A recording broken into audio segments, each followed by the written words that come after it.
Šis ir mūsu tipiskais klients. Viņš nezina, kā pārvadāt savus paciņus. Kā tu pārvadāt savus paciņus, Jākab? Nezinu! Tieši tā.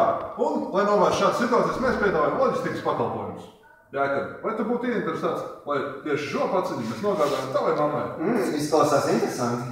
Un varbūt tev ir arī uzņēmums? Jā, man ir uzņēmums. Vai tu vēlētos slēgt ar mums līgumu? Ar lielāko prieku. Mēs piedāvājam vislabākos procentus. Nu, varbūt ne tik labus, bet Jākabam derēs, vai ne, Jākab?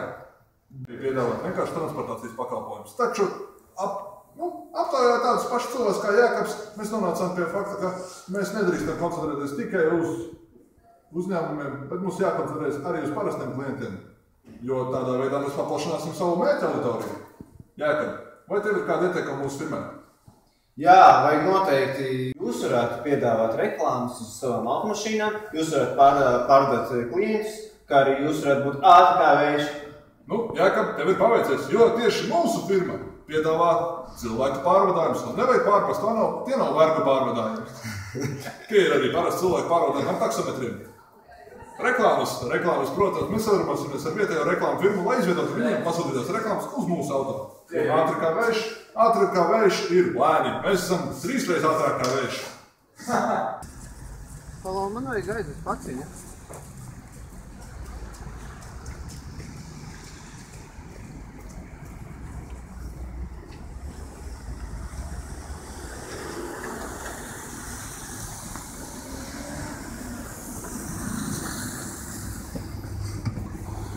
Ātri gan? Jā, ātri kā vējš.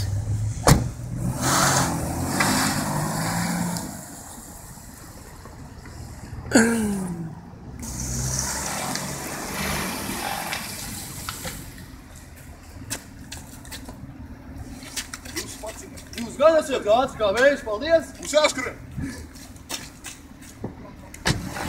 Ļoti lieliski piegāde! Izmantojiet pakalpojumus ātrā piegāde mājās!